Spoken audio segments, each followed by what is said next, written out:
তো এই ভিডিওতে আমরা কে মিনস ক্লাস্টারিং পড়বো, ঠিক আছে। তো কে মিনস ক্লাস্টারিং কি? ক্লাস্টারিং বেসিক্যালি একটা আনসুপারভাইজড অ্যালগোরিদম। আনসুপারভাইজড অ্যালগোরিদম মানে হচ্ছে যেখানে আমাদের ক্লাস লেভেলসগুলো গিভেন থাকে না, ঠিক আছে, সেখানে আমরা ক্লাস্টারিং করি। তো basically clustering is kind of a pre processing technique, ঠিক আছে।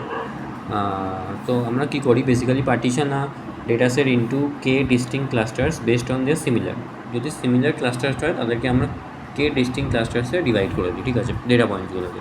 তো এর অ্যালগোরিদমটা কি? Decide on a value of K randomly, initialize the K clusters, decide on K value চাইছে নিতে পারি, initialize the K cluster centers randomly, ঠিক আছে। এটা ভেরি ইম্পর্টেন্ট পয়েন্ট, কারণ এই পয়েন্টটাই হচ্ছে actually K মিনসের drawback. Third point, decide the class membership of the n objects, assigning them to the nearest cluster center, ঠিক আছে। তো আমরা বেসিক্যালি এখানে ইউক্লিডের ডিস্টেন্সটা ক্যালকুলেট করি সেই পয়েন্ট থেকে, সেন্ট্রয়েড গিভেন সেন্ট্রয়েড পয়েন্ট থেকে, ওই ডেটা পয়েন্টস থেকে তার ইউক্লিডিয়ানটা বার করে চেক করে দেখে নিই, যেটা ছোটো হয় সেই ক্লাস্টারে আমরা অ্যাসাইন করে দিই। Re-estimate the K cluster centres by assuming the membership found above are correct, ঠিক আছে। তো এই স্টেপটা বেসিক্যালি আমরা আবার রি-এস্টিমেট করি কে ক্লাসের centres by finding the mean. Okay, মিনটাকে ফাইন্ড করি, তো সেই মিনটাই হয়ে যায় পরে ক্লাস্টার্স। আবার ওই সেম পাইপলাইন ইউজ করি, সেমভাবে ডেটা পয়েন্টগুলোকে আবার ইউক্লিডিয়ান ডিস্টেন্স কালেক্ট করি। বেসিক্যালি এটা চলতে থাকে যতক্ষণ আমার ক্লাসগুলো একদম স্টেবল হয়ে যাচ্ছে। মানে আমি যতই চেঞ্জ করি না কেন, আমি দেখতে পাবো যে মানে আগের ইটারেশান আর পরের ইটারেশানের ক্লাসগুলোর কোনো চেঞ্জেস হচ্ছে না, ঠিক আছে।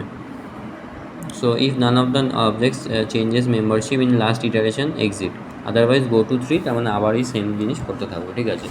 সেটাকে আরও ছোটোভাবে সিউডো কোড হিসেবে লেখা রয়েছে, begin, initialise, this are the centroids mu1 to mu k, classify n samples according to the nearest mu I, recompute mu I until no changes in mu I. This is the terminating point and return the centroids. So basically k means থেকে আমরা centroid বার করি, ঠিক আছে। তো centroidsগুলোই হচ্ছে আমার output. That's the end of the algorithm. তো এবার বুঝতে হবে কে মিনসের গোল কী। কে মিনসের গোল হচ্ছে, আমি শুরুতেই বলেছিলাম যে আমরা ডিস্টিংক্ট কে ক্লাস্টার্সে ডিভাইড করবো, যেখানে সেগুলো সিমিলার হবে। তো সিমিলার কখন হবে? যখন উইদিন ভেরিয়েন্সগুলো কম হবে। তার মানে এই একটা ক্লাস্টার বানালাম আর এই একটা ক্লাস্টার বানালাম, যদি এদের যে ভেরিয়েন্সটা আর এদের ভেরিয়েন্সটা সিমিলার হয়, তখন আমি বুঝবো যে হ্যাঁ, it's a good clustering technique has been done, right. So তখন হচ্ছে আমার কে মিনস ক্লাস্টারিংটা ভালো হবে। তো কে মিনস ক্লাস্টারিংয়ের গোল হচ্ছে to minimize variance within the cluster to make similar cluster, ঠিক আছে। তো এর যে অবজেক্টিভ ফাংশনটা is very difficult actually. It's written as like this, argmin, এটা argmin, ঠিক আছে, cs 1/n j up to n. So এখানে j is for data points and I is for clusters, ঠিক আছে, আগেই বলে দিচ্ছেন। k means obviously the number of samples, the number of clusters,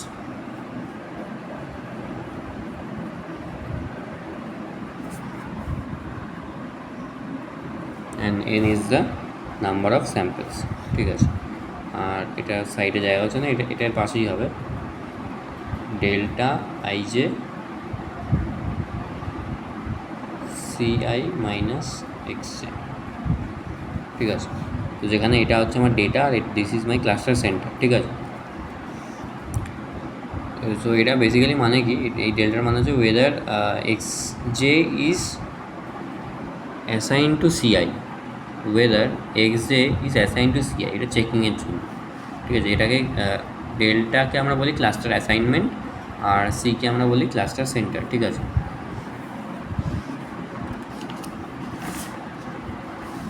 তো আমরা এখন যদি লয়েড অ্যালগোরিদম ফলো করি, লয়েড অ্যালগোরিদম হচ্ছে বেসিক্যালি কে মিনসের অ্যালগোরিদম, ঠিক আছে। তো ইনিশিয়ালাইজ করবো ফার্স্টে ক্লাস্টার সেন্টার্সগুলো, দ্যাট ইজ c0, ঠিক আছে। আর t = 0 ইজ ফার্স্ট ইটারেশন বা ইনিশিয়াল ইটারেশন, ঠিক আছে, দ্যাট ইজ t = 0। তাহলে ফার্স্টে আমাদের কী কাজ, assign each point to the closest cluster. তাহলে এখানে আমরা বেসিক্যালি কিসের অ্যাসাইনমেন্ট করছি, আমরা এখানে অ্যাসাইনমেন্ট করছি ক্লাস্টার অ্যাসাইনমেন্ট। তার মানে আমার ডেল্টাটা বার করতে হবে, তাই জন্য ডেল্টার মাথায় টি আছে, তার মানে এখন টি ইটারেশন চলছে, ঠিক আছে। বাকি ফর্মুলা পুরো সেম, যা যেমন ছিল তেমনই থাকবে, শুধু সি এর মাথায় টি চলে আসবে। কারণ আমাকে এটা মাথায় রাখতে হবে, যখন আমি ক্লাস্টার অ্যাসাইনমেন্ট করব তখন আমাকে সেন্টারগুলোকে ফিক্স রাখতে হবে, কারণ আমি দুটো সাইমালটেনিয়াসলি মুভ করতে পারবো না, ঠিক আছে। কারণ দুটোই দুজনের উপরে, মানে একে অপরের উপরে ডিপেন্ডেন্ট। ওকে, সো যখন আমি ক্লাস্টার অ্যাসাইনমেন্ট করছি তখন আমাকে সেন্ট্রয়েডটা ফিক্সড রাখতে হবে বা সেন্টারটা ফিক্সড রাখতে হবে। দ্যাটস ওয়াই এর মাথায় টি আছে, এটা ভেরিয়েবল রয়েছে, ঠিক আছে। নেক্সট পয়েন্টে আমি কী করতে হবে, update cluster centers as the mean of point. তাহলে নেক্সট পয়েন্টে কে ফিক্স থাকবে, নেক্সট পয়েন্টে আমার ডেল্টা ফিক্স থাকবে। সো সেম ফর্মুলা, নেক্সট পয়েন্টে শুধু ডেল্টা ফিক্স আছে। আর যেহেতু ইটারেশনটা T+1 হয়েছে, ওই জন্য সি এর মাত্র T+1 ইটারেশন আমি দেখছি, চেক করছি। আর এটা তো যেমন ভ্যারি করছে। আর এইখান থেকে আমি বেসিক্যালি আমি যে নিউ সেন্ট্রয়েডটা পাবো, দ্যাট ইজ দিস ফর্মুলা, ঠিক আছে। Summation of delta i j x j by delta i j আর সামেশন, ঠিক আছে। So this is the formula of the centroid, হলো। তো এটাকে আমি রিপিট করতে থাকবো যতক্ষণ না কনভার্জেন্স হিট করবে। তো কনভার্জেন্স কখন হবে, যখন T+1 ইকুয়াল টু CT হবে, অথবা ডেল্টার ক্ষেত্রে যদি একই ব্যাপার, ঠিক আছে।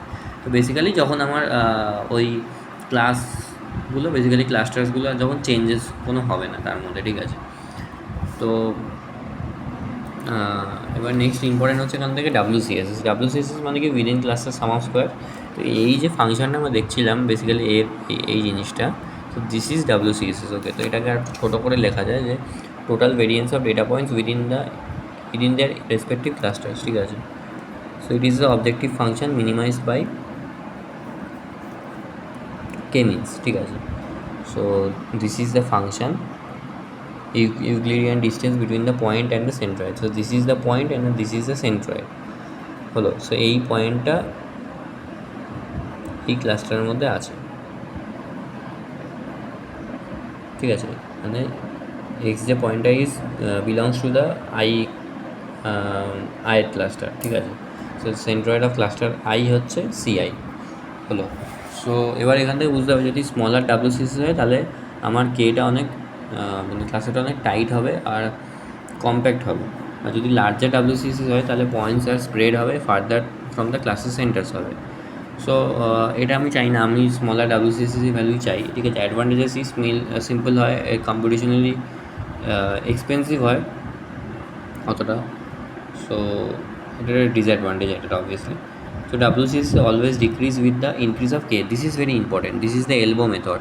WCSS যত আমি K বাড়াবো তত ডিক্রিজ করবে। এবার এমন একটা পয়েন্ট অফ টাইম আসবে যখন আমার স্যাচুরেশন হিট করে যাবে, তখন আর কোনো ডিক্রিমেন্ট হবে না, পুরোপুরি গ্রাফটা এরকম কন্টিনিউয়াস নেচারে হয়ে যাবে, এটা স্যাচুরেশন হিট করে যাবে। So Lloyds algorithm decreases WCSS every iteration কনভার্জেস to a local optimum. তো এই পয়েন্টে হিট করার পর ও লোকাল অপটিমামটা হিট করে যাবে, ঠিক আছে। এবার obviously this is not a convex function, that's why this can converge into a local minima, ঠিক আছে। কিন্তু আমরা যখন গ্রেডিয়েন্ট ডিসেন্ট করি সেখানে আমরা কী বলি, it doesn't converge into a local minima, because gradient descent and even in SVM they have a global optimum value আর গ্লোবাল মিনিমা।